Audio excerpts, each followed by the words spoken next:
ಮಂಗಳೂರು ನಗರದ ಕೇಂದ್ರ ಭಾಗವಾದ ಟೌನ್ ಹಾಲ್ ಮುಂಭಾಗ ರೈಲ್ವೆ ಸ್ಟೇಷನ್ಗೆ ಹೋಗುವ ಪ್ರಮುಖ ರಸ್ತೆಗೆ ಕುಲಾಲ ಸಮುದಾಯದ ಹಿರಿಯ ವ್ಯಕ್ತಿ ಗೌರವಾನ್ವಿತ ಸ್ವಾತಂತ್ರ್ಯ ಹೋರಾಟಗಾರರಾದ ಡಾಕ್ಟರ್ ಅಮ್ಮೆಂಬಳ ಬಾಳಪ್ಪ ರಸ್ತೆ ಎಂದು ಸರ್ಕಾರ ಅಧಿಕೃತವಾಗಿ ಘೋಷಣೆ ಮಾಡಿದೆ. ಅತಿ ಶೀಘ್ರದಲ್ಲಿ ಇದರ ಉದ್ಘಾಟನಾ ಕಾರ್ಯಕ್ರಮ ಮಾತೃ ಸಂಘದ ಮತ್ತು ಜಿಲ್ಲಾಡಳಿತದ ನೇತೃತ್ವದಲ್ಲಿ ನಡೆಯಲಿದೆ ಎಂದು ಮಾಧ್ಯಮ ಹೇಳಿಕೆಯಲ್ಲಿ ತಿಳಿಸಲಾಗಿದೆ. ಸರ್ಕಾರದ ನಗರಾಭಿವೃದ್ಧಿ ಇಲಾಖೆಯ ಅಧೀನ ಕಾರ್ಯದರ್ಶಿಯವರು ಸಹಿ ಮಾಡಿರುವ ಪತ್ರದಲ್ಲಿ ಮಂಗಳೂರು ಮಹಾನಗರ ಪಾಲಿಕೆ ವ್ಯಾಪ್ತಿಯ ವಾರ್ಡ್ ನಂಬರ್ 46ರಲ್ಲಿನ ಕುದ್ಮಲ್ ರಂಗರಾವ್ ಪುರಭವನದ ಎದುರಿನ ಮಂಗಳೂರು ಸೆಂಟ್ರಲ್ ರಸ್ತೆಗೆ ಡಾಕ್ಟರ್ ಅಮ್ಮೆಂಬಳ ಬಾಳಪ್ಪ ರಸ್ತೆ ಎಂದು ನಾಮಕರಣ ಮಾಡಲು ಅನುಮೋದನೆ ಕೋರಿರುವ ಬಗ್ಗೆ ಮೇಲ್ಕಂಡ ವಿಷಯಕ್ಕೆ ಸಂಬಂಧಿಸಿದಂತೆ ಉಲ್ಲೇಖಿತ ತಮ್ಮ ಪ್ರಸ್ತಾವನೆಯಲ್ಲಿ ಕೋರಿರುವ ಉಲ್ಲೇಖ 4ರ ಅಧಿಸೂಚನೆಯಲ್ಲಿ ಮಾರ್ಗಸೂಚಿಗಳ ಅನ್ವಯ 2 ಮತ್ತು 3ರಲ್ಲಿ ಪಡೆಯಲಾದ ವರದಿಗಳ ಆಧಾರದ ಮೇಲೆ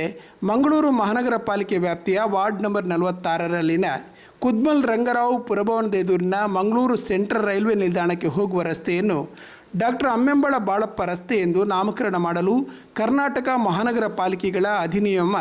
1976ರ ನಿಯಮ 293/1 ಅನ್ವಯ